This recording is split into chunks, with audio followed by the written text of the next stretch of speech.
Enough. I will not be silenced just because I do not look like the person you expected to see in power. Procedures decide who leads. Not appearances, not emotions. And certainly not you. Then let those same rules witness what true authority looks like. The cabin hung in silence, broken only by the thunder rolling beyond the windows.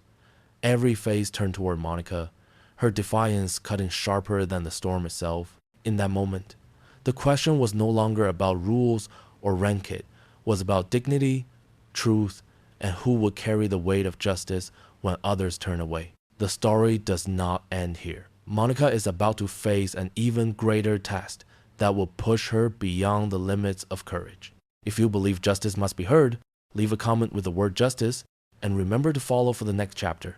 The cabin vibrated under a long, low growl from the engines as rain hammered the windows like handfuls of pebbles thrown at glass. Most travelers had expected nothing more than a smooth overnight crossing and a sleepy shuffle through customs in the morning. Yet, small signs had been there from the start. The way the seatbelt light flicked on and stayed, the muted urgency in a flight attendant's voice, the unusual hush in first class. Storm bands had stalked the route all evening, and somewhere above the cold Atlantic, a line had been crossed from turbulence to trouble. Monica Harris, tucked into an aisle seat in economy, had been napping with the disciplined stillness of someone trained to grab rest when it came. Across a few rows, an older couple murmured about seeing their grandkids for Thanksgiving, and the teenager in the college sweatshirt tried to steady a paper cup as it quivered on the tray.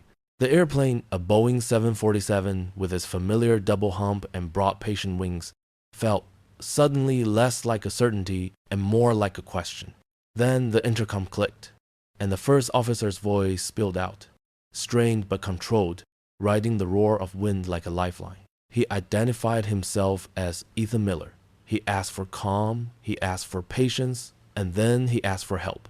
The captain, Robert Hayes, had fallen ill, he said. They needed anyone with combat aviation experience to step forward. The choice of words was careful, but the tremor beneath them was unmistakable. Around the cabin, people stilled, hats lifted, phones lowered. A prayer began somewhere in the back and faded. A child cried for a moment and was hushed. The moment stretched thin.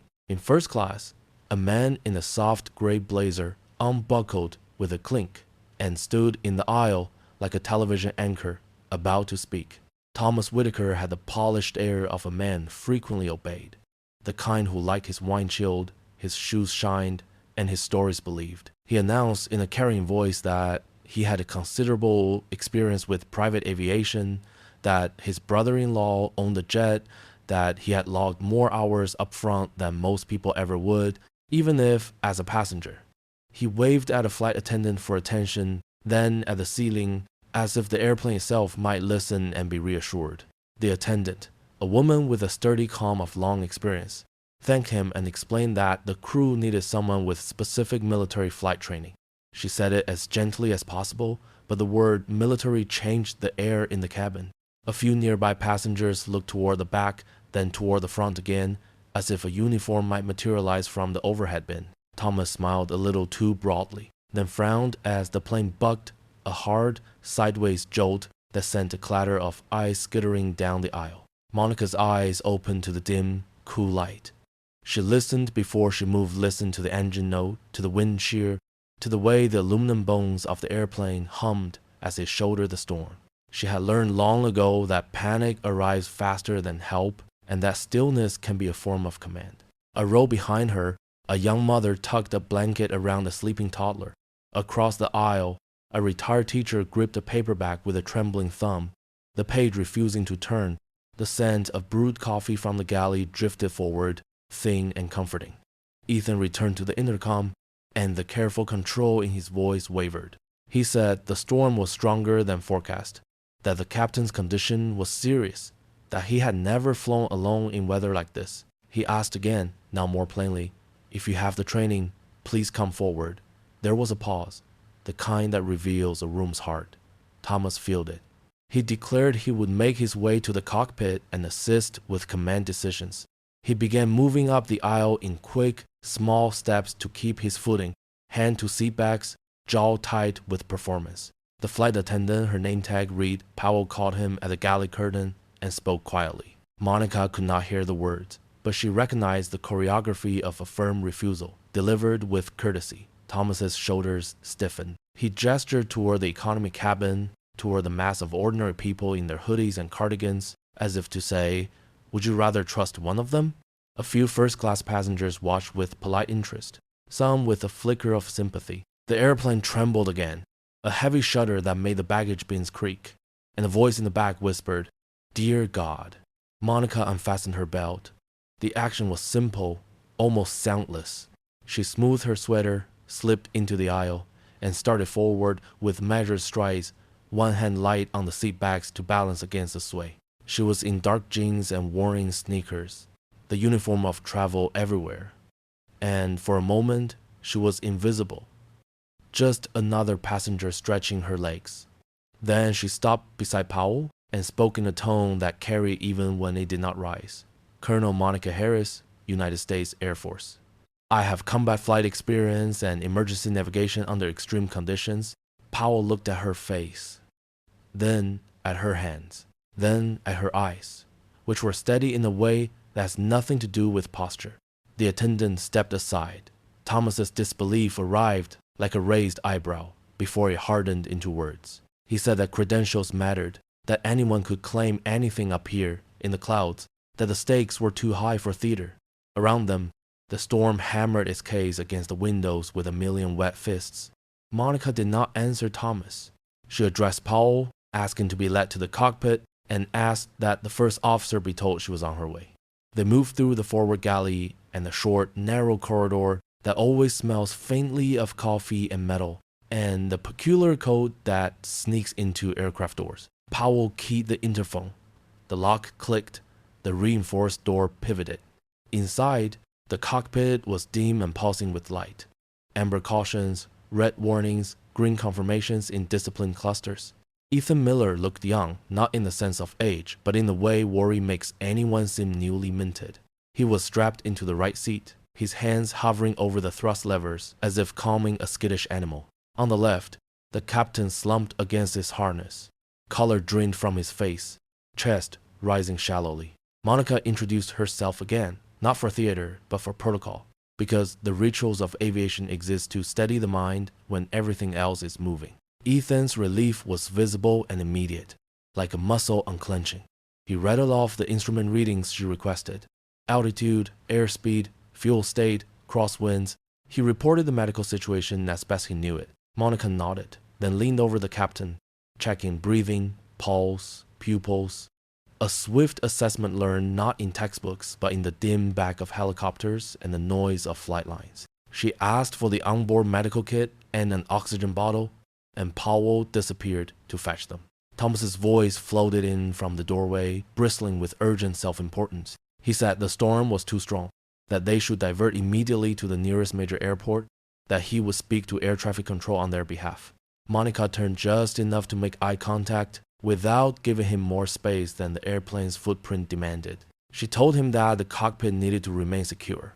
She told him that the crew would handle all communications. She told him in words that were plain and cool that fear could be managed, but distraction could not be afforded. Powell, kindly but firmly, guided Thomas back to the threshold and pulled the door to. With the medical kit now open, Monica secured a mask for the captain, adjusted the flow, and signaled Ethan to stabilize their pitch and speed. She spoke in a measured cadence that made the storm feel somehow less personal. She asked about their flight plan and the latest weather returns. Ethan's voice steadied as he answered. He had the look now of someone stepping onto stones in a fast river and realizing that the stones will hold. Outside, lightning flashed broad and wide behind the clouds. A rumbling theater that pressed the night against the windows and made the wing lights glow like cat's eyes. News filtered back to the cabin in the way it always does, not by announcements, but by tiny ripples. The flight attendant movements sharpened into an economy of purpose. A few passengers stopped filming and started listening. A woman knitted with an intensity born of the need for her hands to do something. A man in a sports coat who had been telling a joke in a voice too loud for the hour closed his mouth and folded his hands. The storm still snarled. The airplane still swayed. but something in the energy shifted from helplessness toward order. Ethan keyed the intercom. His words were simple. He said they were in good hands. He said they had a path. He avoided numbers, avoided jargon, avoided the brutal honesty of worst-case possibilities. Because leadership sometimes means choosing which truths serve and which only harm. In first class, Thomas sank into his seat and stared at the bulkhead, jaw working. He had the look of a man not used to being told no and who had just learned what no feels like when the world does not rearrange itself around his preferences. Monica, meanwhile, worked the panel with a calm that came from 1,000 hours lived in weather and wind. She asked Ethan for a fresh read on the radar picture, and when he gave it, she made a small sound that was not approval, not disapproval, simply acknowledgement. She leaned forward, studying the returns, hearing the old songs of airflow and pressure and lift that most people never learn to hear at all. She did not announce a plan yet. Plans deserve a moment to breathe before they are spoken. Back in economy, the older couple talked about cranberry sauce and about whether the youngest grandchild would still insist on marshmallows on the potatoes this year. They did it not because holiday menus matter at 30,000 feet, but because the memory of a table set and a house warm is one of the ways people hold off fear. A teenager closed his eyes and pictured his dog meeting him at the door.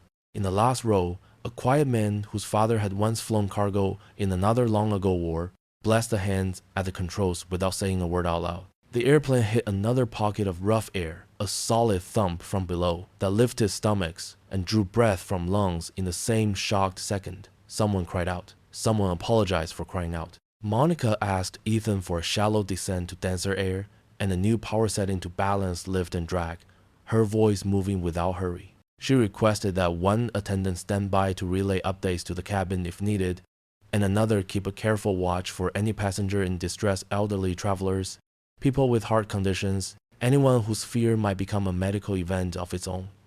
The airplane seemed to listen and, for a heartbeat, to relent. A few minutes later, time measured not in minutes but in breaths, the captain's pulse steadied a little under oxygen, and Powell reported it with quiet hope. Ethan glanced over, grateful, and Monica offered a small nod, not a smile. Smiles belong to certainty. Nods belong to progress. Outside, the rain continued its hard, slanting work, but the horizon line, hidden behind cloud, could be imagined again. The Boeing, stubborn and loyal, held to its path. In first class, a woman gave her half-finished glass of red wine to Powell and asked if there was anything she could do. Powell thanked her, said no, and added, almost under her breath, that kindness helps. That word made its own small circuit through the rows. A businessman lowered his voice. A college kid offered to switch seats with a nervous flyer so she could sit by the aisle. The airplane filled with the soft noises of care. Please and thank you and after you and can I hold that for you and it is going to be all right, even if no one could promise it. The culture of a country is never clearer than in a crisis when strangers try to be neighbors. Thomas watched the curtain sway in the galley light. He rehearsed a speech in his head in which he would be magnanimous later, perhaps on television, perhaps over a steak with friends, a tale improved with the retelling. The speech did not sit quite right in his mouth. He could not yet feel the shape of it. Something in him, careful and quiet, was listening to another voice he did not recognize. It sounded like doubt. The intercom clicked again, and Ethan said that a further update would be shared as soon as possible, that they appreciated everyone's patience and cooperation, that the crew was working with all available resources. He avoided the word storm and said weather. He avoided the word emergency and said situation. There are times when gentler nouns are a form of mercy. In the cockpit, Monica adjusted the instrument lighting, bringing a soft, almost domestic warmth to the panel. She touched the checklist binder with the kind of familiarity people bring to a well-used recipe card, then left it closed. She laid a hand on the yoke, not for control but for contact, the way one might rest a palm on the shoulder of a friend whose strength you trust. Ethan looked at her, his breath slowing. He had expected shouting, he had expected drama. Instead, he found a presence that made the room larger. The rain thickened and then thinned and then thickened again, as storm bands do. The time for choosing would come soon. For now, the choice was to steady, to listen, to gather the facts, and make them into a map. Somewhere behind the cloud, the earth waited with its quiet fields and its bright runways and its ambulance lights lined like beads on a string. Somewhere ahead, a path. It would not introduce itself. It would have to be found. In the economy cabin, a flight attendant knelt to pick up a scattering of plastic stirrers and smiled up at a boy who had dropped them. And the boy smiled back, relief traveling quickly along the easiest wires in the human body. A man murmured that he would tip the crew generously when they landed, and the woman beside him said that would be right. The small courtesies stood like lampposts along a foggy street. The airplane shivered once more, a warning from the living air through which all machines must pass. Monica felt the motion, felt it in muscle memory and in the thin electric thread of professional intuition that tightens in a pilot's chest when the sky changes its mind. She breathed in and then out. She did not hurry her next sentence. She knew from long habit that calm is contagious, that it travels as surely as fear, that its work is quiet and cumulative and rarely remembered as the reason people survive. In the row of economy seats, Monica opened her eyes, a clear, chilling focus cutting through the chaos. The plea from the cockpit still hung in the air when Monica rose from her seat, the hum of the engines and the shiver of the fuselage threading through her body like a steady drumbeat. Moments earlier, she had opened her eyes in the dim cabin light and taken the measure of the storm, the crew, and the crowd. Now she moved forward with a traveler's grace, one hand resting lightly on seat backs, her breath even, her gaze clear. Passengers made space in that instinctive way people do when they sense purpose. A grandmother drew her tote in close. A college kid shifted his knees. No one spoke to her. The aisle seemed to narrow and lengthen, and yet she did not hurry. She had learned long ago that calm is a kind of speed. The lights in first class gleamed like a quieter world beyond the curtain, all soft fabrics and careful manners, a contrast to the rattling hangars and unsettled whispers farther back. A flight attendant with the steadiness of long service her badge, Reed Powell, stepped into the aisle to keep the path open. Thomas Whitaker was already on his feet, posture squared as if a camera watched him. His voice carried with the practiced warmth of a boardroom introduction. He said that private aviation had been part of his life for years, that he had flown often, that he knew the feel of a cockpit. He spoke with confidence that rolled outward like polished marbles. Impressive until he noticed they did not grip the floor. Powell listened, thanked him sincerely, and asked for patience while the crew followed procedure. Monica waited for Powell to turn, then spoke in a tone that belonged to rooms where authority is measured rather than displayed. She identified herself by rank and branch, stated that she had combat flight experience, and requested to assist the flight deck. Powell met her eyes, the way professionals do when they search a face for the truth of it, and what she saw there made her shoulders ease by a notch. She nodded and reached for the interphone. Thomas made a small, incredulous sound and glanced at the economy cabin as if to collect witnesses to a misjudgment he believed obvious. The airplane bumped a heavy shoulder from the wind, and glasses on the service card chimed softly against one another. Ethan Miller's voice came again, thinner now with the strain of multitasking in a storm that demanded 2 sets of hands and the knowledge of 3. He explained that the captain's condition required urgent attention and that the crew was coordinating with medical support on board. He asked the cabin to remain seated and to assist by keeping the aisles clear. Monica felt something like a latch click into place inside her, that quiet acceptance that precedes action. She told Powell she would need immediate access to the cockpit and that any physician on board should be brought forward to the flight deck door as soon as possible. From a few rows back, a woman in a neat blazer raised her hand and said she was a neurosurgeon. She introduced herself as Linda Park. Powell thanked her and guided her to the front. As Monica approached the galley, Thomas stepped half a pace into her path, not quite blocking it, but placing himself where attention might collect. He asked, with a careful smile, whether she had proof of her claims. He suggested that, in extraordinary circumstances, people sometimes exaggerate. His tone stayed pleasant, but the words rested on assumptions that had more to do with her jeans and her ponytail than with the storm outside. Monica neither bristled nor argued.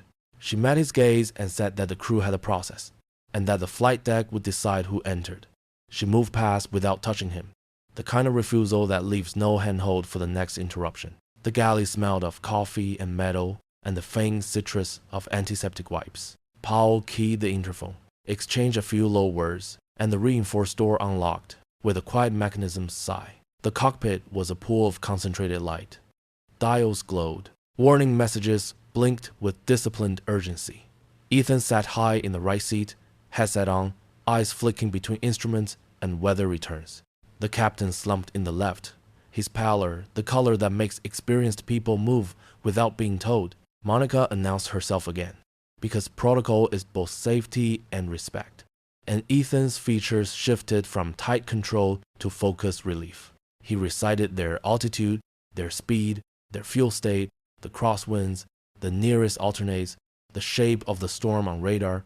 His cadence quickened until Monica said, not sharply but firmly, that they would take it one element at a time. She scanned the overhead panel, felt the airplane through the column with her fingertips, and cataloged the shuddering rhythm of the airframe. She asked Ethan to stabilize the pitch. She asked for a slight power adjustment to calm the airspeed oscillation. She asked for the medical kit and supplemental oxygen. Powell relayed the request to the galley and returned with the kit as if she had practiced this scene every month for 20 years. Monica assessed the captain's breathing, checked his pulse, elevated his head slightly, and secured the mask. She spoke to him in a low voice, not because he could answer, but because people in trouble hear more than we think they do. Ethan swallowed and admitted that he had never flown through weather this severe without a captain to share the load. Monica acknowledged that truth and gave him a task that lived within his competence: manage the fuel crossfeed and monitor the pressurization, report any trend changes every half minute. She asked him to set the radio to a frequency that would allow immediate coordination with the nearest military controllers if required. The way his hands moved to the switches told her that structure had steadied him. You anchor a person by giving them something they can succeed at in the next breath. In first class, the mood shifted in shimmers. A man put away his phone and wiped the screen with a napkin as if tidiness could improve reception. A woman folded her shawl more tightly and asked the attendant whether hot tea might be possible. A young service member on leave stared forward with a look that was half memory and half prayer. The cabin creaked, not dangerously, but with the sound of a machine speaking its honest language under stress. The storm outside worked in layers. Heavy rain slanting hard, then lighter, then hard again, wind shear that tapped the wings and then shoved them. A geography of air that most travelers never learn to imagine. Thomas drifted toward the galley, unable to bear not being near the door where decisions were made. He rehearsed lines in his head about responsibility and prudence. He imagined stepping in if chaos grew. When Powell asked him gently to return to his seat, he complied, but with the air of a man making a gracious concession. He told the couple across the aisle that the crew surely would appreciate firm guidance, that sometimes in an emergency people cling to outmoded procedures. The couple nodded vaguely, not really listening. They had the dazed patience of kind people out of their depth. Inside the cockpit, Monica requested weather updates and listened to the shapes behind the words. The radar showed a towering system with a torn heart, a kind of broken symmetry that meant the worst would be both concentrated and unpredictable. She had flown through atmospheres wilder than this and through some that were deceptively calm. She had learned that the sky, like people, could be treacherous when it seemed polite. She asked Ethan to confirm the nearest runways capable of accommodating their aircraft and the current winds at those fields. She filed the answers in an order that only experience makes obvious. Linda Park arrived at the flight deck door with a small rolling case and the slightly breathless look of a person who had walked quickly but would not admit it. Powell introduced her. Monica made space, and Linda knelt beside the captain with quiet authority. She asked crisp questions, took vitals, adjusted oxygen, and began a watch that was part science and part shepherding. She and Monica exchanged those short, freighted glances that professionals use to tell one another the situation is serious but manageable if discipline holds. Ethan took a breath that sounded like it had edges and asked Monica how she wanted to handle communications with the ground. She told him he would handle all routine calls and that she would speak only when a decision required her voice. She reminded him to speak plainly, to avoid jargon where he could. She said that the people in the cabin needed updates that were specific enough to feel honest and broad enough to protect them from imagining the details that do not help. Leadership is as much about what you omit as what you say. Powell returned to the cabin and made an announcement that was calm and brief. She thanked everyone for their cooperation, explained that medical care was being provided to the captain, and said that a highly trained professional was assisting the flight deck. She asked passengers to keep the aisles clear and to fasten belts when seated.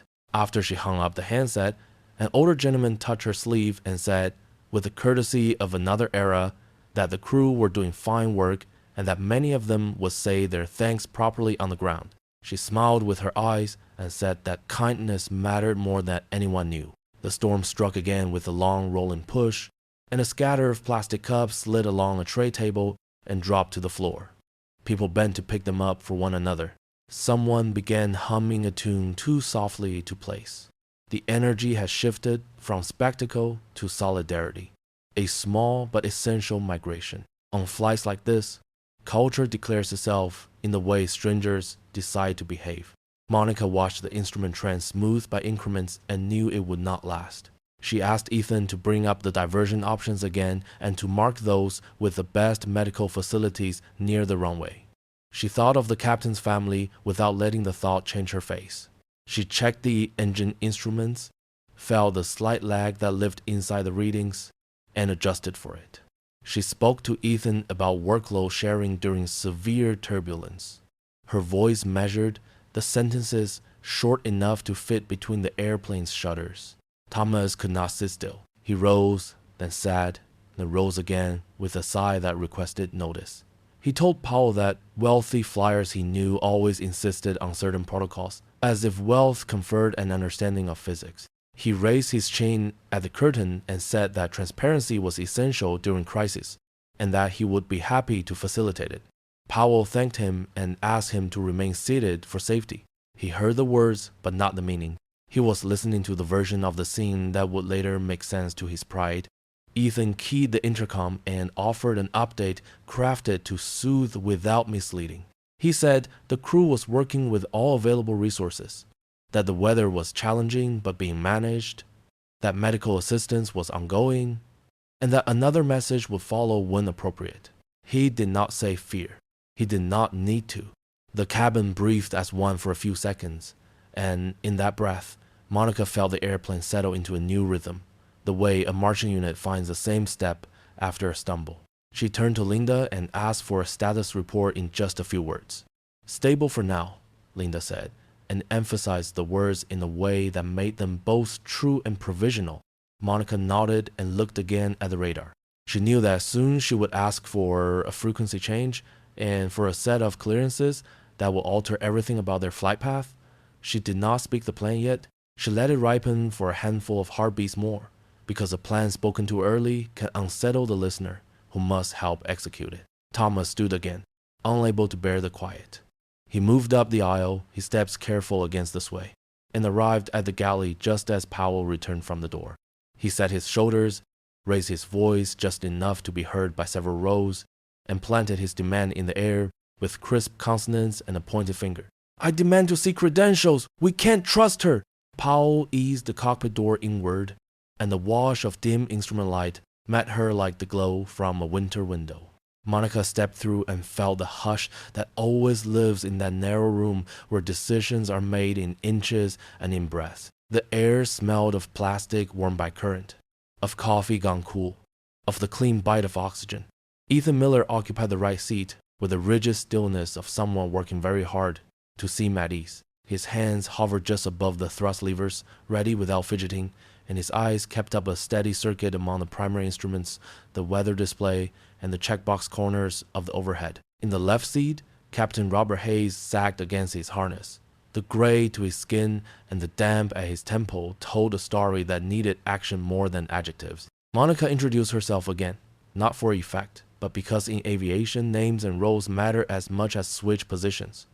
Ethan's relief moved across his face like a shadow passing and letting the light return. He read out what she asked for in a cadence that sped until she slowed it with her tone, altitude and airspeed, fuel state and pressurization, winds aloft, and runway options. She placed one palm on the yoke, the way a person greets an old friend by resting a hand on the shoulder, and felt the airplane smooth through the small, honest tremors traveling up the column. She asked for a modest pitch correction and the trim nudge to quiet the oscillation that had crept into their speed. Powell set the medical kit by her knee, and Monica crouched beside the captain, checking breathing, pulse, pupil response, and capillary refill with the spare economy learned in louder rooms than this. She fitted the oxygen mask and tightened the strap with a reassuring tug of someone who has done it in the dark and in haste and in worse weather than any forecast. A knock sounded on the reinforced door, more a courtesy than a request. Powell cracked it and admitted a woman with a rolling case and a calm that did not ask permission to exist.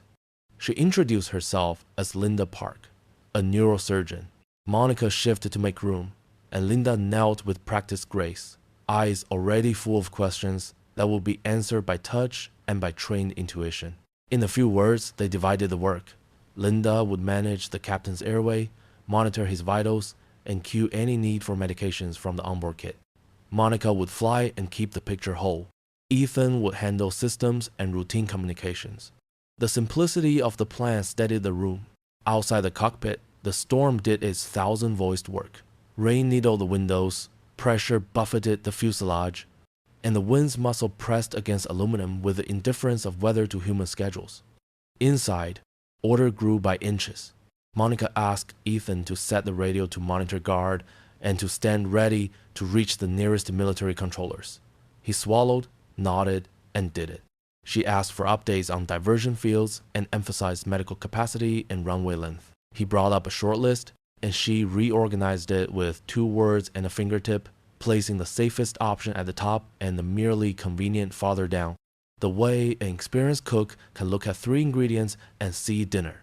In first class, Thomas Whitaker had taken to the aisle like a man pacing the edge of a stage.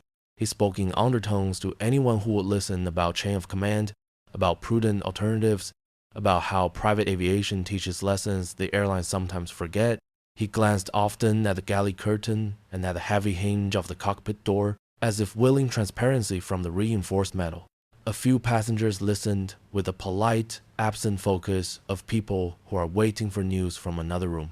Others shifted away from the theater of it and turned inward to their own quiet rituals. A rosary fingered under a sweater, a thumb smoothing the fold of a boarding pass, a long breath held and released and held again. Powell moved down the aisle with a tray of water and an evening's worth of gentle authority. When Thomas tried again to angle toward the cockpit, she met him with courtesy firm enough to lean on. She thanked him for his concern. She explained that the crew was following established procedure. She reminded him that safety required the flight deck to remain secure. He accepted the words with a smile that did not reach his eyes and returned to his seat with the slow dignity of a man granting a concession he intends to revisit. Back on the flight deck, Linda called out the captain's pulse and blood oxygen saturation, choosing clarity over comfort, and Monica acknowledged with a nod that meant she had heard and accounted for the information. She asked Ethan for the latest weather return, and he described a system whose worst bands stacked like a crooked layer cake. Uneven, ugly, and indifferent. She had flown through air like this before, air that had personality and a certain stubbornness, and she knew from memory and from study that sometimes the safest way through was not away but between, that the sky has seams and doors if you know where to look. She told Ethan they would need to speak with controllers who could clear corridors in ways civilian centers could not, and she asked him to bring up the frequency that would reach them. He hesitated for half a heartbeat, not in doubt of her, but with the reflex of someone taught to climb a ladder, a rung at a time. She supplied the rung. He tuned the set. The radio's carrier hiss lay under the cockpit's own layered sounds like surf far away. Monica keyed the mic and identified their call sign, their situation, and their request in a voice that placed each word where it belonged. She did not ask for special treatment. She asked for the coordination the moment required. The reply came with the clipped calm of a room full of maps and responsibility. The controller asked her to confirm identity and authority. Monica stated her rank and her experience, And then she spoke a name that did not appear on any manifest and that a certain small circle of people knew as a story told in briefing rooms when weather turned sullen and options narrowed. There was a pause full of work on the other end, and then the voice returned, lighter by a fraction and heavier by another, the way voices do when they recognize both a person and the burden shared. The controller said they would clear the airspace ahead, that emergency assets were alert, that medical coordination was already spinning up at likely fields. He used her call sign from another life with a respect that had no performance in it. The sound of that respect moved through the cockpit like a temperature change. Ethan's shoulders dropped a measurable inch. Linda's mouth set in a line that was not grim, only focused. Monica acknowledged the assistance with a brief economy shared by professionals who understand that gratitude can be a distraction when hands are busy. She asked for wins at the best field and for any pilot reports from aircraft that had tried a smarter path and had given up. The controller supplied what he had and promised more in moments. In all the words traded across that frequency, the thing that mattered most was not information but the sense of a net knitting itself beneath them. News of the coordination filtered to the cabin the way good news often does, as a slight easing in voices, as a lessening of fidgeting, as a return to manners people forget when fear is loud. A woman offered a blanket to a shivering seatmate. A man asked a flight attendant whether she had eaten anything and pressed a wrapped granola bar into her hand when she sat later. The small kindnesses, ordinary on any other night, felt like beams laid across a swollen stream. Thomas watched the attendants' faces for clues, then returned to his best argument, that accountability requires transparency, that passengers deserve to know who is at the controls. His voice held the smooth conviction of someone used to being believed. Yet, even as he spoke, he became aware of a quiet widening around Monica's name. He had not heard the radio exchange, but in the way Powell answered him calm, certain, mercifully brief, he sensed that the room into which he could speak had grown smaller. Ethan glanced at Monica and asked, nearly under his breath, whether she wanted him to notify the cabin of the new coordination. She told him yes, but to keep it simple and steady, to say that support was in place and that the crew had what it needed for the next phase. He lifted the handset and did exactly that, choosing words that would hold without snagging, words without numbers or jargon, words any grandmother or college kid or soldier on leave could carry for a few minutes without additional weight. The airplane took a long breath with them, the kind of brief smoothing that can lull the unwary into false comfort. Monica did not mistake it. She studied the weather returns again and saw the thin line that meant a door might open if they arrived when the hinges were willing. She asked Ethan to recheck fuel burn against the new profile and to confirm pressurization stability for a controlled descent into a denser layer. He reported, and she made a small adjustment with her left hand that felt like steering a conversation towards sense. Linda, never quite still, refreshed the captain's oxygen seal and reported another set of vitals. Stable for now, she said, with the emphasis of a physician who knows how provisional the phrase can be. Monica acknowledged and asked if Linda needed anything from the cabin. Linda smiled in a way that softened the word no, and Powell, who had been listening with half an ear in the doorway, said she would stand by. A soft chime sounded from the radio, and the controller returned with new clearances and the voice a shade warmer. He said the corridor ahead was theirs, that other traffic had been moved, that emergency vehicles would be placed where they might be needed and not in the way if they were not. He used Monica's call sign again, not like a title, but like the name of a colleague. He asked for her intentions, because the sky could now oblige them. She considered for a count of 3, and then told him that she would take the airplane down in a measured spiral through the calmest slice of the storm's broken heart, that she would avoid the strongest shear and use the smoother air like steps, that she would not name the method because the method was not the point. The point was keeping souls and metal together. In first class, silence gathered in a fragile bowl. People did not want to disturb whatever it was that had begun to work. The storm still leaned hard at the windows. The wing lights still flicked rain into darting needles of brightness. But the particular kind of fear that grips when no one appears to be in charge had stepped back. In its place came the steadier fear that accompanies trust. the kind that lets you sit, buckle in, and let someone else carry you through a place you cannot cross alone. Thomas felt the absence of an audience like a draft. He looked at his hands and did not recognize them for a moment. He tried to form the old sentences about control and prudence, and found they did not fit his mouth. He sat, then stood, then sat again. At last he stayed seated, not through surrender, not yet, but because the room no longer offered him the friction he needed to keep moving. Monica asked Ethan for a final readout before she began the sequence she had been building in her head since the door opened. He delivered it with the steady practicality of a man who has caught the rhythm and wants to keep it. She keyed the mic once more, thanked the controller, and requested that he keep medical assets advised of their timing, so the handoff would feel like one motion rather than two. He said he would, and meant it. Powell's last pass through the cabin before takeoff into the next phase was a whisper made of smiles, of tucked blankets, of cups refilled, of hands squeezed lightly where they rested on armrests. Human rituals, rendered small by distance and aluminum, still managed to reach the cockpit as changes in the tone of the cabin's murmur. Monica listened to that too, because a pilot's instruments include, in the end, the people on board. She let one long breath in and out smooth her pulse. She placed both hands where they needed to be and set her eyes where they should rest. She had seen harder nights and messier mornings. She had held worse air in her hands. But the particular goodness of this room, a young first officer finding his feet, a doctor whose hands were steadier than the lights, attendants whose kindness stitched a frayed edge, a cabin that had decided to behave like a neighborhood, moved her in a way she would not think about until later. Outside, lightning wrote pale sentences on the bellies of clouds no one could read fast enough to be warned. The airplane asked its quiet questions through the controls, and Monica answered with the patience born of hours no one had filmed and no one would remember but her. She looked once at Ethan, and in his face she saw the mirror of her own discipline. He looked back at her, voice low and reverent and finally sure, and said, "Colonel, what do we do next?" Powell closed the cockpit door behind her, and the room settled into the purposeful quiet of a workshop in a storm. The panel glowed with its small constellations.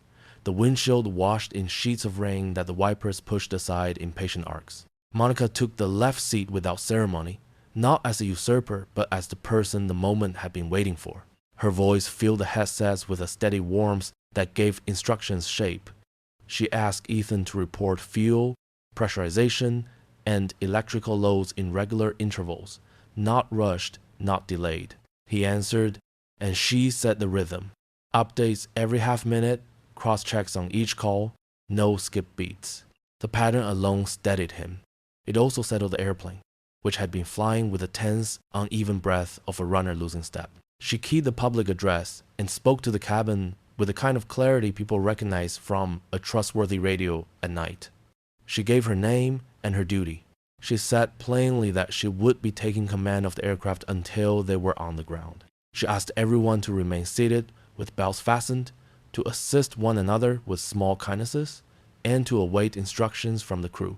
The words were not long, but they carried the kind of authority that does not need volume. In the cabin, conversations thinned. A child stilled. A grandmother let out the breath she had been holding. In first class, a businessman touched the call button and then turned it off again without pressing, as if reminded by the tone that the crew had their hands full and knew what they were doing. Thomas Whitaker rose just the same, pulling his blazer straight, and made for the galley with careful steps, the storm's sway lending drama to his progress. He spoke in the low register of someone who intends to be helpful and expects to be obeyed. He said he wanted to speak with air traffic control, that he had relevant experience to offer, that transparency would reduce panic. Powell met him at the curtain with the professionalism of a senior maitre facing a persistent guest. She thanked him and explained, again, that the flight deck must remain secure and that the crew would relay all necessary information. Behind her calm, the airplane jolted and the galley cars rattled softly. The physical punctuation to a sentence that did not need more words. Thomas lingered in the aisle, unwilling to retreat from the doorway of relevance. But Powell stood where she had to stand, and the impasse became its own answer. In the cockpit, Linda Park adjusted the captain's oxygen and confirmed that his pulse, while fragile, had found a slower, stronger cadence. Monica acknowledged the update and asked for a quiet watch on any sign of distress under increased G-load. Linda nodded.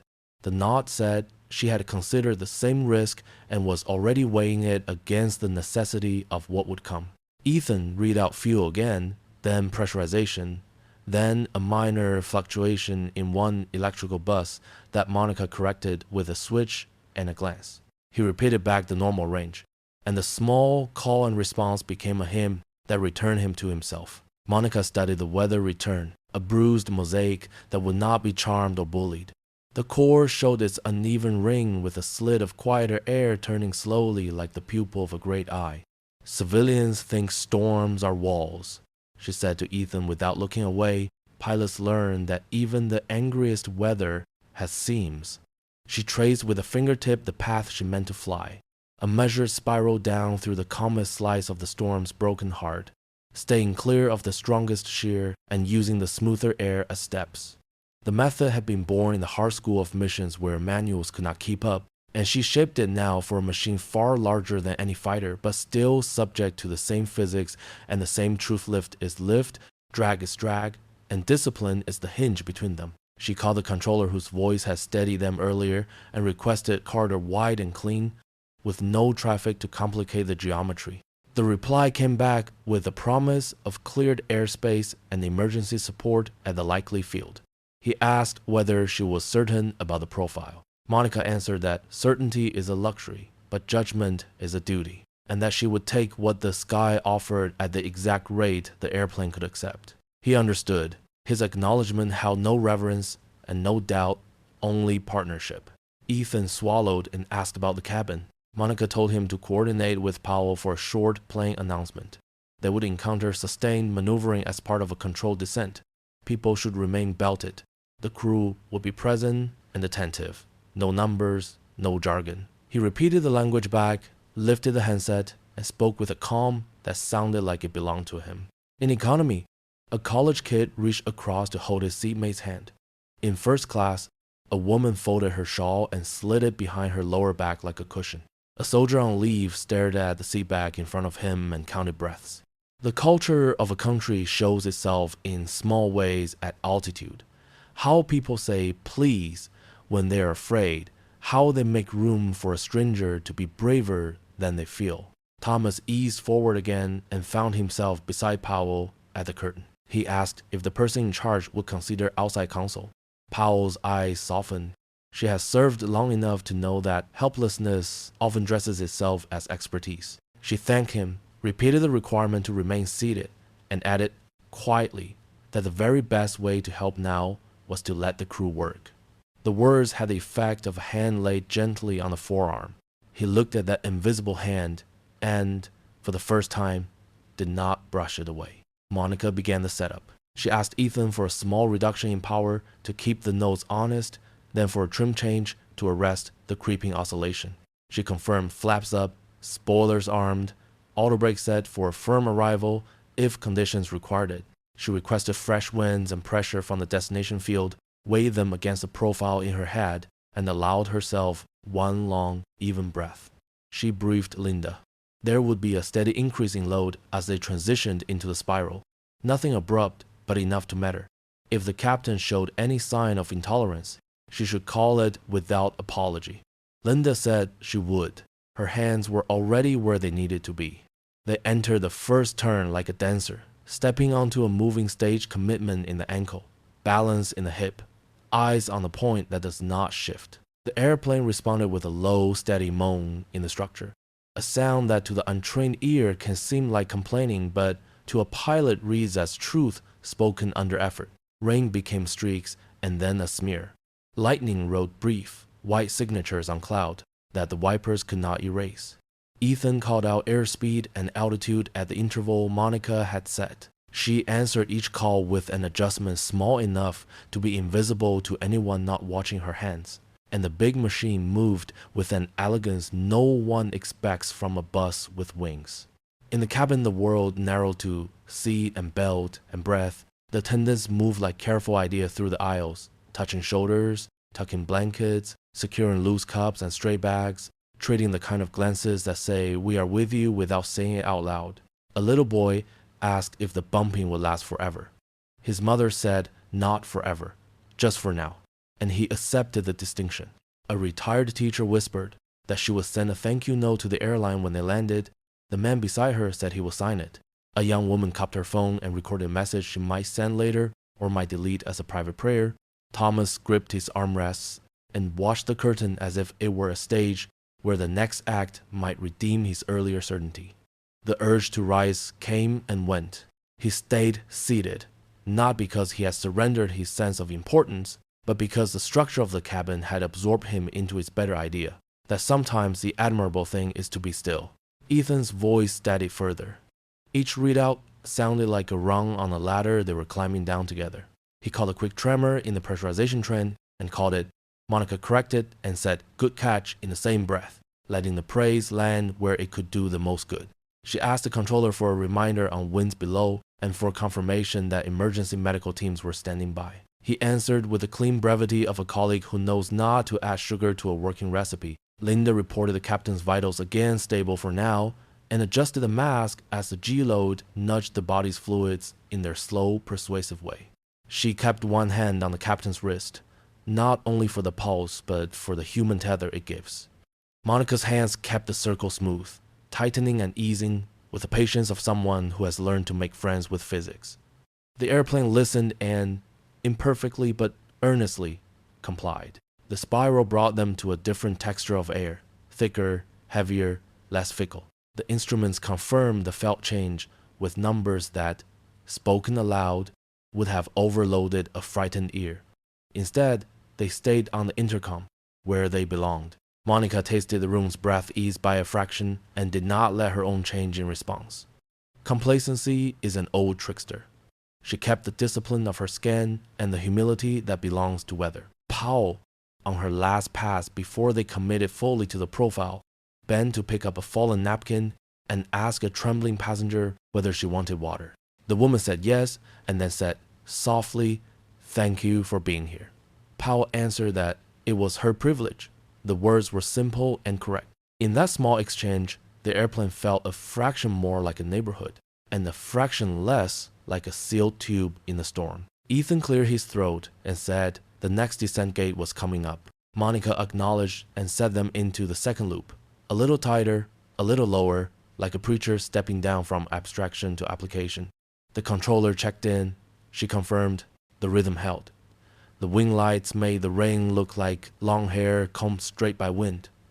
The engine sent the deep, faithful note of thrust, set where it belongs. At the end of the second loop, Monica let her voice drop in the kind of quiet that makes listeners lean in. She told Ethan that the next sequence would be the steepest and that he should keep his eyes on 3 instruments and ignore the rest. He read them out in order, and she took them down another clean step toward air that pilots describe to one another as honest. The airplane, for all its size and age and miles, behaved like a grateful student. The cockpit felt larger for the space that competence gives. Ethan stared at the gauges with a focus that made his earlier panic seem like an old story told about someone else. Linda watched the captain's chest rise and fall, measuring not numbers now, but a human rhythm that promised 1 more minute and then 1 more after that. Powell stood the other side of the door with her palm against the panel, listening to the muffled mechanics of a room doing its work. The rain softened by degree. The thunder moved a street or 2 away. The controller's voice returned to say the corridor below remained clear and that the field was ready. Monica answered with a thank you that was real and small enough to fit through the wire without clogging it. Ethan looked at her, eyes bright with the understanding that comes when terror meets training and is transformed into action. He found the sentence he had been carrying since the hinge of the night and let it out, not as a cry, but as a witness to the truth of their work. "Colonel, if this goes wrong, we all die." Monica did not smile. She did not posture. She took 1 measured breath, felt the airplane's good weight in her hands, and said, "Then we make sure it goes right." The first turn deepened and the airplane leaned into it, a grace note written on a page of thunder, and the aisle became a narrow river where everything loose found a course. Tray slid and bumped. A paper cup rolled until a shoe stopped it. A murmur traveled the length of the cabin as if everyone had exhaled on the same beat. Monica kept the spiral honest with the smallest of inputs, the kind that looked like stillness to the untrained eye. Ethan read out airspeed and altitude on the cadence she had set, each report the next stair on the stairway they were walking down together. He felt the airplane settle under her hands, like a large animal choosing to trust. The wing lights turned rain into silver threads, and the wipers carved their slow metronome across a sky crowded with light. In economy, people drew their belts a notch tighter and pressed shoulders into headrest to meet the motion head-on. A flight attendant tucked a blanket around the sleeping child with the concentration of a surgeon. Another secured a card with a bungee and began moving from row to row, checking on anyone who looked pale or too quiet. She repeated the simple phrases that are a crew's liturgy in weather. You are all right. Breathe with me. We are here with you.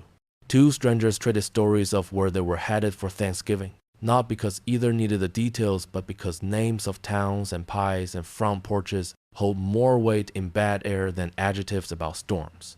Monica's voice came through the headsets, shaped like reassurance even when it carried hard edges. She asked Ethan for a quarter turn more bank and a whisper more power to keep the nose honest through a patch of wind shear. He answered, hands steady, and felt her approval without needing words. Linda's quiet updates threaded through the cockpit. Pulse still up but regular, oxygen helping, no sign of seizure activity. She placed a hand on the captain's shoulder the way one steadies a sleeper in a moving car, a small human tether in a mechanical room. Thomas Whitaker, who had lived a long time in rooms where tone is currency, found that his tone could not buy him anything here. He stood again, sat, stood, then stopped halfway down the aisle when Powell's presence met him like a soft wall. She asked him to remain seated, and this time he did, not from agreement, but because the collective will of the cabin had begun to settle around Monica's authority. A service member across the aisle, young and watchful, gave a small nod that said both thank you and please. Thomas swallowed the sentence he had been polishing and gripped the armrests as if they were proof of participation. Andrews Air Force Base called with an update. The controllers voiced the practice calm of someone who holds a city's worth of airspace in a handful of sentences. He said the corridor ahead was clear. He said emergency services were positioned and ready. He said they were coordinating with medical teams for a direct handoff on the ground. He did not say miracle or legend. He did not pronounce her call sign like a story. He spoke like a colleague in the problem. Monica answered with a brief acknowledgement and asked for pilot reports from the lower altitudes of headwind, turbulence, any traps waiting in the quiet. He promised to relay in real time. The net below them tightened. No one needed to say the word. The spiral brought them against a scar of rough air, a hard, insistent shove from the right that tried to push the nose wide. Monica met it with a measured counter, and the airplane took the cue, shouldering through without drama. Ethan's voice sharpened for a beat as he read out the instrument trend. She answered by asking him to focus on 3 gauges and let the rest be noise. He complied, and the room shrank to what mattered. In first class, a woman folded her hands and began to pray in the slow, calm way of someone who has prayed over stoves and hospital beds and distant suns. The man beside her listened and found that the cadence matched the engine note, and that helped. They entered the second loop, tighter by design. The airplane's big body hummed with work, the windows filled with cloud, and then with a darker shade of cloud, and then with a lighter one, the sky making its gray arguments in layers. Monica adjusted pitch by the width of a thought and asked Ethan to watch for any pressurization drift. He caught a tremor and reported it. She corrected with a flip of a switch and a small change in rate. Good catch, she said. And the praise made a small, necessary light in him that kept his mind from running down side halls. In the cabin, a cup of coffee sloshed over a lid and streaked along the aisle like a comet's tail before a napkin stopped it. Someone laughed softly at the absurdity of coffee being a problem worth addressing in a storm like this, and then the laugh turned into a tear, and then into a gratitude so sudden it embarrassed the person who felt it. A teenager put his phone away and took his neighbor's hand without comment. The neighbor squeezed back once, not too long. They looked forward, as if looking would make the next mile come faster. Thomas appealed to reason again in a voice pitched for confidences. He suggested to Powell that some passengers would be calmer if they knew more. Powell thanked him for caring. She said there are kinds of knowing that help and kinds that burden. She said the crew would bring the former and protect the cabin from the latter. He nodded because the sentence was well made, and he respected good sentences, but also because he heard in it the shape of a boundary his name could not cross. He returned to his seat and sat too straight, the posture of a man not practiced in being ordinary. Lightning flashed broad and white behind the clouds like magnesium scraped on stone. The airplane moved through it with a patience that did not tempt fate. Monica asked for the third loop, narrower still, and warned Linda of the coming increase in load. Linda braced with the easy readiness of someone whose whole career has been a study in how much a human body can tolerate when asked gently. She counted breath, hers and the captain's, and had a syringe ready in case a threshold announced itself without warning. Ethan read the numbers that marked their descent into a denser, more honest layer of air. And he did it in words because words carry better than digits when fear is listening. Monica pictured, as she always did, not altitude, but terrain. Not miles, but places. The wet spine of a coastline. A string of highway lights. A runway like a lit shelf awaiting a book that must be placed just so. She spoke to the controller again, confirmed winds and pressure and runway, and asked that any crossing traffic stay far enough away that she would not have to think about wake turbulence while threading a needle. Then, like an old trick showed one more time, the sky opened at the center. The eye of the storm steadied its spinning iris, and the boundary wall, high and jagged, ringed them like the inside of a cathedral well. The cabin thinned to a hush that was not silence so much as awe. People looked out into a pale, improbable calm where rain had not found them yet. A child said "wow" in the voice that made 3 rows smile. A man who had been very brave for a very long time lowered his head and let himself stop being brave for one breath. Monica did not worship the eye. She used it. She took the airplane through the cleanest arc and prepared for the far wall, which would not be merciful, simply because the view had been beautiful. She asked Ethan for the next call, and he gave it quickly, but not rushed. The instruments agreed with her hands. The airplane agreed with the instruments. Physics agreed with everything. Linda reported vitals again. Stable, she said, for now. The words had become a refrain that meant we are still in this together. Thomas watched it unfold with a face emptied of performance. The world he preferred of polished introductions and well-cut certainty had lost its footing. He had never imagined a room where a person like Monica would stand at the center and no one would ask for a resume. He had never had to consider that competence might wear jeans and speak softly and be obeyed, not because it demanded obedience, but because reality deferred to it. The far wall came on like a memory of hardship, returning after a brief holiday. Wind reached for them again with rough hands, and Monica met it with work that did not look like work. The airplane shuddered and then leveled, and the cabin's breath wobbled and then held. Ethan's voice, now fully his own, stitched the moment together with the next. The controller's last advisory before the ground face was crisp and spare. Corridor holds, vehicles are set, wind steady from the west. Monica returned a thank you that fit the wire. Somewhere between the last loop and the descent gate, the cabin found itself. People took care of one another in the ways available to them. Someone gave up an aisle seat for a nervous flyer who needed it. Someone pressed a wrapped candy into a shaking hand. Someone whispered a joke so gently that when it made its small circle of laughter, it did not disturb the air. Gratitude began to travel, and its course ran through the crew. A man in row 30 promised out loud he would tip lavishly, and the people around him nodded as if tithing to competence were an old and decent custom. Monica leveled them at the base of the spiral, let the airplane breathe, and saw on the instruments what she already knew in her bones. They had threaded the door. The work ahead would be different, not easier, but the worst of the sky had been met and passed. She briefed Ethan for the approach, a short, clear list that lived within his hands. She told Linda the next few minutes would be firmer in a way the body notices differently. Linda said she was ready. The controller gave them to the next voice, a hand-to-hand pass across the unseen grid. In first class, Thomas lowered himself into his seat and stared at the bulkhead where his reflection was faint and unfamiliar. He had the look of a man watching a film of his own life with the sound turned off, understanding the plot for the first time. His hands slackened on the armrests. He spoke to no one, not even himself. And the sentence that finally left him carried no audience at all, only the weight of recognition. Thomas sat heavily, and in a voice almost too low to hear, he said, "If she pulls this off, I was wrong all along." Runway lights lined the night like bees on a dark string.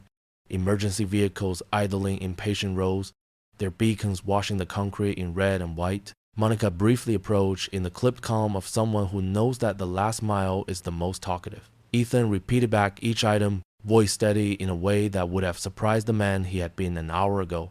Linda watched the captain's breathing, gloved fingers resting at his wrist, the human metronome that kept the medical beat true. In the cabin, the attendants moved in their quiet ritual. Bells checked, loose items stowed, a blanket pulled up to a chin, a whisper at an elbow that said, "Without fuss, we are almost there." The wheels kissed the runway with a firmness that did not apologize for the weather. Spoilers rose like wings turned to hands. Reverse thrust unfurled and pulled the mass of metal and nerves and hoped toward the waiting lights. The airplane slowed through a long, relieved exhale. And then it was rolling. Ordinary again, a machine with errands. Applause began in one row and ran forward and back, not wild but grateful, the sound of strangers becoming neighbors at the same instant. The taxi felt like returning from a far place, even though the ground crew could have thrown a baseball from their positions to the leading edge if they had wanted to. Monica kept the pace measured and the turns clean. The controller cleared them to the stand where ambulances waited with doors open like promises. She set the brake and brought the engines to idle. The cockpit went quiet in the way rooms do when a long conversation ends well. Ethan let his head tip back for a heartbeat and then caught himself because the work was not done. Linda called out the captain's status stable, responsive to voice, and the words rolled a lift of relief through the headsets. Powell cracked the door and the world rushed in.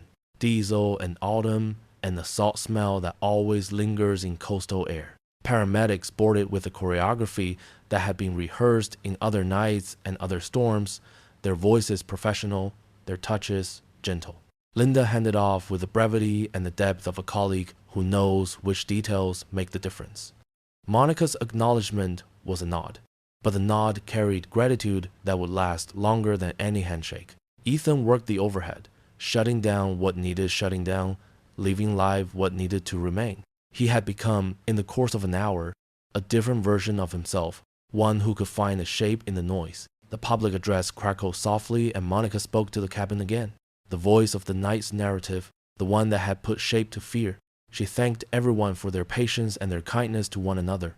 She asked them to remain seated while medical personnel completed their work. She did not make a speech. She did not rob the moment of its plainness. Doors opened, air came in. A city breathed just beyond the floodlights. On the jet bridge, uniforms met uniforms. A senior officer offered a brief salute that belonged more to fellowship than to ceremony. The ambulance bay brightened and dimmed as vehicles came and went. Reporters gathered at a respectful distance, uncertain whether this was a story of weather or of people. In first class, a woman dabbed her eyes and then laughed at herself for it. In economy, a teenager texted home to say only that everything was fine and that the dog should be fed. A retired teacher asked an attendant for a pen and a card so she could write a note to the airline commending the crew by name. She spelled out Powell slowly, like a prayer. Thomas Whitaker remained seated while most stood, his hands open on his knees, as if he had expected them to hold more than they could. The text he had drafted early, a speech of advice for anxious passengers, looked wrong on his screen now. He deleted it letter by letter. When the aisle thinned, he rose and walked forward, not in the stride of a man claiming a stage, but with the careful steps of someone learning a new room. He reached the cockpit door just as Monica stepped out. Headset unhooked, hair damp at the temples, the night's work still on her shoulders and her breath. He cleared his throat and spoke the words that pride had kept locked for too many years. He said he wanted to apologize properly for what he had said, for what he had assumed, for the harm he had added to a night that already had too much weather in it. Monica did not make him small. She met his eyes, saw a person who had been wrong and knew it, and gave him the dignity, of a plain answer. Your apology can wait. Tonight, we all lived. The sentence landed with the inexorable rightness of a plane onto a runway that has been waiting for it. Thomas nodded once, the nod of an adult who has learned a late lesson, and stepped aside so the crew could pass. On the tarmac, a young airman raised a hand to his brow and then lowered it, unsure whether a salute belonged to a woman in jeans who had just commanded a giant. The senior officer resolved the question by stepping forward and offering a handshake that was also a welcome home. Word moved in the background in the way institutions speak, calls from one building to another, from an office with maps to a residence with history. A corridor in the nation had widened for her, not as a favor, but because reality had demanded it. Hours turned into headlines, not the breathless kind, but the ones written in the careful voice of night editors who know that some stories must be told without varnish. A doctor from a renowned hospital had assisted in flight, they said. A first officer had found his ground. A crew had held a cabin together with blankets and water and attention. A pilot had done something very difficult with an ease that refused spectacle. She had not asked to be named, so others named her. In living rooms across the country, people replayed the short clip of her walking down the jet bridge, carrying nothing but the posture of someone who understands that competence is a public good. In the days that followed, gratitude traveled quickly. Emails arrived from strangers who had been on board and from those who had only read about it, each sentence a small offering. You gave us back a husband, you gave me back a friend, my child arrived home for Thanksgiving. The airline issued a note of thanks that was not as tidy as a press office would have preferred and was better for its warmth. The base sent a letter on heavy paper with a watermark. The words did not make her taller. They did not have to. A month became 2. The captain returned to his family after hospital and rest, moving a little slowly at first and then faster. Ethan took a check ride with a new calm braided into his competence and accepted a set of gold stripes he wore with humility. Linda wrote up a case report that would help another crew on another night, and in the footnotes, she found a line for the way a human hand at the wrist can keep a whole room steady. Powell received a thick envelope of notes from passengers, many of them written in the slanted script of people whose schooling had happened in earlier decades, and she read them at her kitchen table with a cup of tea. The way people read kindness when they want to feel it twice, Thomas learned the odd mercy of anonymity. A clip of his earlier insistence had found a brief audience online and then, strangely, disappeared under the next day's news. He was relieved and disappointed. He did not return to the rooms where his voice had once been greeted with quick respect and easy laughter. He found other rooms, smaller and quieter, and learned to listen there. Once, at a diner, a woman across the counter told a story about a flight at night and a pilot who sounded like the radio she trusted on road trips when the highway went dark. He listened and said nothing and left a tip that was a little too large, because sometimes gratitude needs a form even when it cannot claim a name. Awards came because institutions like to have occasions. They were not without meaning. Monica stood in a uniform made for ceremony, not for storms, and took the handshakes and the framed words. She did not correct the record when the story bent a little for an audience appetite. Later, when the room had emptied and a custodian folded chairs onto a rack, she walked through the echoing space with her shoes in her hand and let the quiet put the night back into proportion. She thought of the many hands that had held the moment together: Ethan's, Linda's, Powell's, the crew, the controllers on scene, the passengers who chose to be decent when fear tried to sell them another script. The country moved on, as countries do. The story did not vanish. It took its place among other accounts that people bring out when the weather is bad and the power flickers and the radio becomes once more the voice that steadies them. A talk show called, and then another, and she declined with a courtesy due to invitations that imagined a different kind of fame. A publisher asked for pages, and she sent a manuscript that talked more about checklists than about storms, more about teams than about heroes. Readers found in it the calm of a kitchen radio at night and the insistence that good work is a form of love. On a cold evening months later, the crew gathered in a corner of a small restaurant near the base. They did not make speeches. They told the story in pieces, each remembering a different angle, a different sound, a different small decision that added up to a landing. Someone ordered pie. Someone argued for decaf and then ordered regular. They tipped well, the way people do when they have seen service done right in the harder room.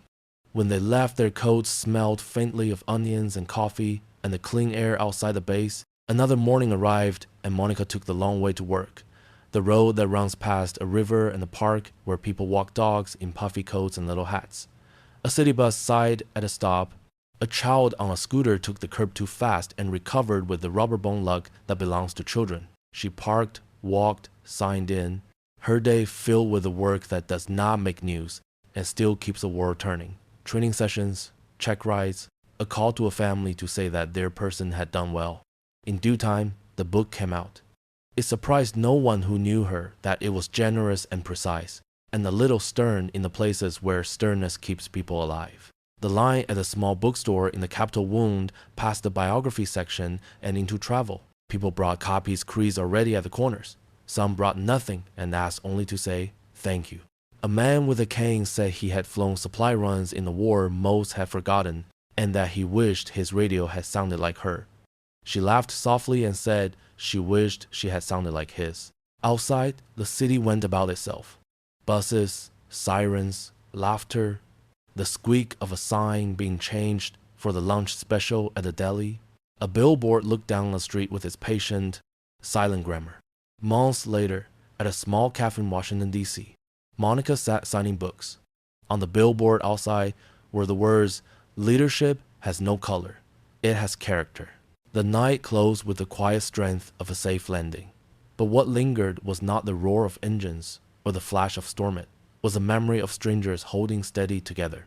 In the silence that followed, it became clear that courage wears many faces, and that true authority rises not from privilege, but from character tested when it matters most. The heart of this story is simple. Prejudice will always try to diminish, but compassion, humility, and integrity are what lift us beyond fear. Much like a steady lantern glowing in a farmhouse window on a long country road, even the smallest acts of dignity and kindness can guide us through our darkest weather. So tonight, let this story remind us to look closer at one another, not at appearances, but at the strength carried quietly within. And if this tale touched your heart, consider passing its warmth along to someone who may need a light of their own